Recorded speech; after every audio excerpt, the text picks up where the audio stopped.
लोकसभा में ही बीजेपी को महाराष्ट्र ने आईना दिखाया। ज्यादा समय नहीं है, 6 महीने साल में आपको दिखेगा कि इनकी सरकार गिर गई है और इंडिया गठबंधन की सरकार बन गई। ये सरकार ना तो नीतीश जी को कुछ समझ रही है और ना चंद्रबाबू नायडू जी को कुछ समझ रही है। इन्होंने झूठ के अलावा कुछ नहीं किया, चाहे आरएसएस हो चाहे बीजेपी हो। लेकिन अब ये बैसाखी पर है और ईश्वर ने चाहा, अल्लाह ने चाहा तो वो भी ये सरकार ज्यादा दिन चलने वाली नहीं है। इन लोगों ने केवल झूठ की राजनीति की और देश को धोखा देने का काम किया।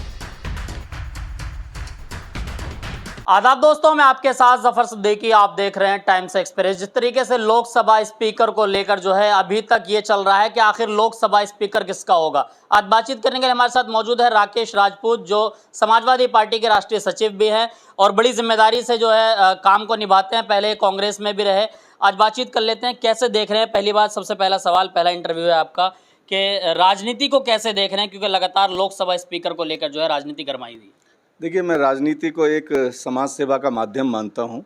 राजनीति की मैं आया ही इसीलिए कि मेरे को अपने समाज और अपने समाज का नज़रिया उसको बदलना है। और जो बीजेपी जब से 2014 में सरकार में आई, इन्होंने राजनीति के कई मायने बदल दिए। जैसे हम लोग जब सुनते थे, समझते थे, तो कुछ लोग माइक से झूठ बोल जाते थे। लेकिन जब से ये लोग दोनों आए, इन दोनों ने घोषणा पत्रों में जो झूठे वादे किए, जैसे कि 15 लाख काला, दोनों लोग जैसे आदरणीय मोदी जी और आदरणीय अमित शाह जी, इन लोगों ने जो संस्कृति चेंज की देश की, जिससे देश का गुमराह हुआ, नौजवान, किसान बेरोजगार हुआ और तमाम मुद्दे हैं जो इनके बहकावे में आकर देश की राजनीति का स्वरूप बदल दिया। 100 बात की एक बात मैं आपसे कहूं कि इन लोगों ने केवल झूठ की राजनीति की और देश को धोखा देने का काम किया, चाहे वो समाज का कोई वर्ग हो।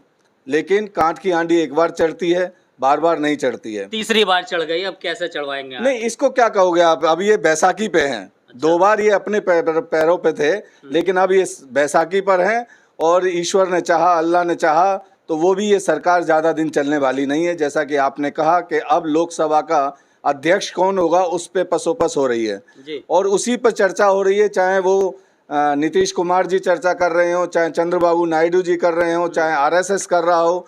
तमाम संगठन इन लोगों से नाराज हैं। लेकिन आने वाले समय में ये पता चलेगा कि ये सरकार ना तो नीतीश जी को कुछ समझ रही है और ना चंद्रबाबू नायडू जी को कुछ समझ रही है। तो मतलब ये दो बैसाखी हैं, क्या ये दोनों बैसाखी खिंच जाएंगे, ऐसा लग रहा है? जी, उम्मीद तो यही है। जैसे इनके बयान आ रहे हैं, खासकर देखिए आप आरएसएस के बयान इनके खिलाफ आ रहे हैं। नीतीश कुमार का बयान आया, उन्होंने कहा कि जो अहंकारी लोग थे उनको राम ने 240 पे खत्म कर दिया। बिल्कुल, इसमें कोई दो मत नहीं है। आप देखोगे कि इनके घर में ही झगड़ा चालू हो गया है। ये झूठ की राजनीति, इन्होंने झूठ के अलावा कुछ नहीं किया, चाहे आरएसएस हो चाहे बीजेपी हो और तमाम इनके जो फ्रंटल ऑर्गेनाइजेशन है, उन्होंने भी इन्हीं की भूमिका को निभाते हुए देश में आईटी सेल के माध्यम से इन्होंने केवल गुमराह करने का काम किया। और अब देश की जनता जान चुकी है, पहचान चुकी है इन्हें। आपने देखा कि इन्होंने किसानों को धोखा दिया, इन्होंने नौजवानों को धोखा दिया, इन्होंने महिलाओं को धोखा दिया। यहाँ तक कि इनके सांसद जो अयोध्या से सांसद थे, लल्लू सिंह जी, उन्होंने ये भी कहना चालू कर दिया, इनके कई सांसदों ने देश में ये कहना चालू कर दिया कि हम संविधान बदल देंगे, हम लोकतंत्र को खत्म कर देंगे, जिससे हमारे समाज का नौजवान जागा, समाज का हर वर्ग जागा और उसने इनको आईना दिखाने का काम किया। नहीं, आपने लगातार जो है समाजवादी पार्टी के लिए चुनाव प्रचार भी किया, आप जो है लगातार अखिलेश यादव के लिए आपने प्रचार किया। वाकई मतलब उम्मीद से ज़्यादा मैं समझता हूँ कि उत्तर प्रदेश में सीटें भी आई, लेकिन इंडिया गठबंधन की जो उम्मीदें थी, यानी कि सरकार बनाने वाली, वो उम्मीदें अधूरी रह गई। आप देखो, ज़्यादा समय नहीं है इंडिया गठबंधन के लिए। सभी संगठन के लोग अब साथ में आ रहे हैं, कुछ प्रत्यक्ष रूप से, कुछ अप्रत्यक्ष रूप से। और आने वाले समय में आप देखेंगे कि इंडिया गठबंधन की सरकार बनेगी और ये जो आप देख रहे हो पसोपस हो रही है, ये ज़्यादा दिन नहीं होगी।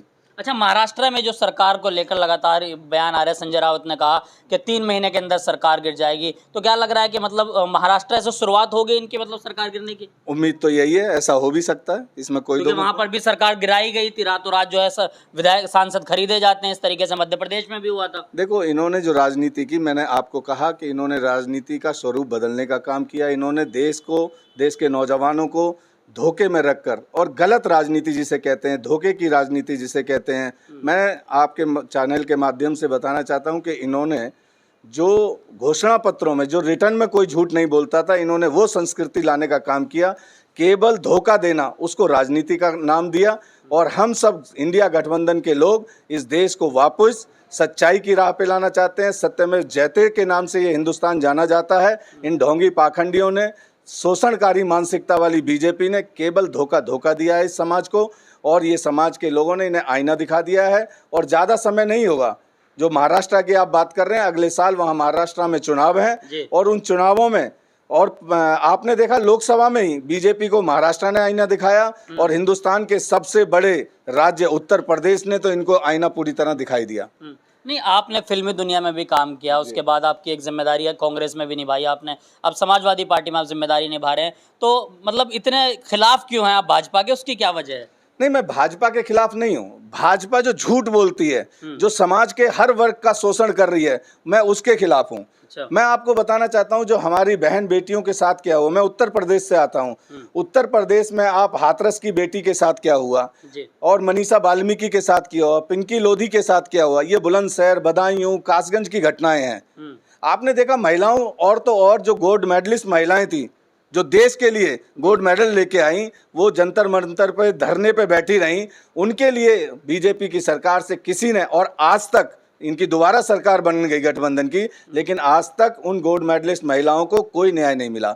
दूसरी बात कर रहे हैं किसानों की, किसानों के मुद्दे पे ये सरकार आई थी, किसानों की डबल आय करने पे इनकी सरकार आई थी। आप देखेंगे कि 2019 में जो हमारे देश के किसान धरना प्रदर्शन करते हुए लगभग 1000 किसान शहीद हो गए, लेकिन ना मोदी जी और ना मोदी जी की सरकार से किसी ने चूं तक एक किसानों के बारे में एक शब्द नहीं कहा। सम्मान निधि योजना दे तो रहे हैं मोदी जी।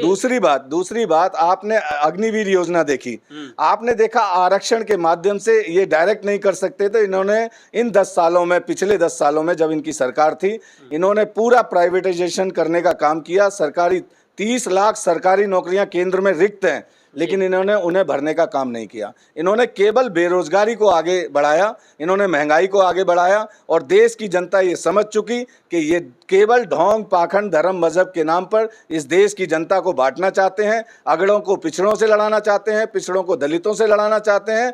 जैसे अंग्रेज आए थे, फूट डालो शासन करो, उसी नीति को ये बीजेपी सरकार करती आई, और बाद में अंग्रेजों को भी यहाँ से भागना पड़ा, और इनको भी भागना पड़ेगा। अब ये लंगड़े हो चुके हैं, ये बैसाखी पे आ चुके हैं, और ज़्यादा समय नहीं है, 6 महीने साल में आपको दिखेगा कि इनकी सरकार गिर गई है और इंडिया गठबंधन की सरकार बन गई है। मतलब इतना भरोसा क्यों जाग रहा है? मतलब आप लोग ये कह सकते हैं कि हार के भी खुश नजर आ रहे हैं। मैं इन्हीं के बयानों से आधार पे कह रहा हूँ, जैसे आरएसएस के बयान आ रहे हैं। मोहन भागवत जी का भी एक बयान आया, उन्होंने कहा कि मणिपुर की तरफ किसी की नजर नहीं है, प्रधानमंत्री को निशाना साधा है उन्होंने। आप देखिए कि मणिपुर का मैं तक बोलने के लिए बीजेपी सरकार में जो मंत्री थे, संगठन में थे, किसी ने, और आज भी विदेश तो जा सकते हैं प्रधानमंत्री, लेकिन देश का जो प्रदेश है मणिपुर, वहां आज तक ये नहीं गए हैं। तो आप सोच सकते हो कि ये केवल झूठ की राजनीति करते हैं। देश में जो हमारे आर्मी की बहन थी, बेटी थी, उनको निर्वस्त्र करके मणिपुर में घुमाया गया, इससे शर्मनाक बात क्या हो सकती है। अच्छा, जिस तरीके से आपने तमाम आरोप तो लगाए हैं बहरहाल भाजपा पे, और ये भी कहा कि मतलब इनकी सरकारें गिर रही है, लेकिन बैसाखी के सरकार में जहां एक तरफ चंद्रबाबू नायडू और दूसरे तरफ नीतीश कुमार, इन दोनों लोगों की जो सोच है वो प्रधानमंत्री मोदी की सोच से बिल्कुल हटके है। क्योंकि चंद्रबाबू नायडू जहां एक तरफ मुसलमानों को आरक्षण देने की बात करते हैं कि 4% हम आरक्षण देंगे, हज यात्री जो लोग हज की यात्रा पर जाएंगे उनको सब्सिडी देंगे 1 लाख रुपए की, प्रधानमंत्री मोदी मुसलमानों के आरक्षण खत्म करने की बात करते हैं। तो कैसे देख रहे हैं कि इनकी सरकारें मतलब मिलजुल कर चल पाएगी, या फिर?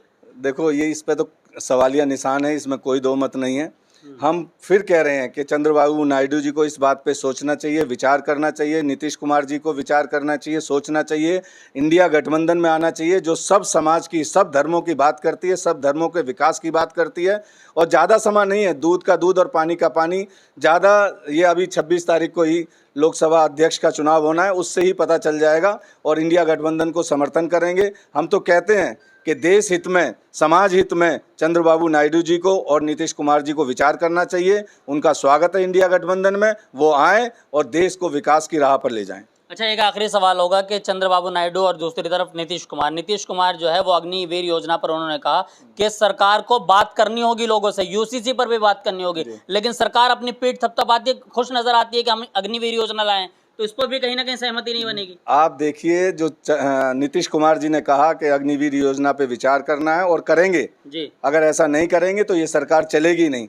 और दूसरी बात, जब नीतीश कुमार जी गठबंधन में थे तब उन्होंने प्रदेश में जनगणना कराई जी, और जाति अगर जनगणना की, जी जाति जनगणना कराई। और दूसरी बात, अगर वो अपने सिद्धांतों पे कायम है और अगर वो सिद्धांतों को लेके चलेंगे तो मुझे नहीं लगता कि नीतीश जी मोदी जी की सरकार के साथ बराबर चल पाएंगे। चलिए, बहुत बहुत शुक्रिया हमसे बातचीत करने के लिए। देखिए, तमाम सवालों के विभागीय जवाब दिया अखिलेश जी ने और ये भी कहा कि 26 तारीख को जो है लोकसभा स्पीकर के जो पद है उसका ये चयन होना है कि आखिर कौन बैठेगा। लेकिन वहीं एक तरफ चंद्रबाबू नायडू और दूसरी तरफ नीतीश कुमार और तीसरी तरफ प्रधानमंत्री मोदी, तीनों की आखिर विचार है क्यों नहीं मिल रहे हैं, क्योंकि तीनों के विचार अलग अलग हैं। क्या अगर इन तीनों के विचार नहीं मिलते हैं तो बैसाखी की सरकार जिसको बताई जा रही है वो सरकार ज़्यादा वक्त टिक पाएगी या 6 महीने साल भर के अंदर गिर जाएगी? आप इनकी बातों से कितना सहमत है? अपना राय जरूर दें। देखते रहिए टाइम्स एक्सप्रेस।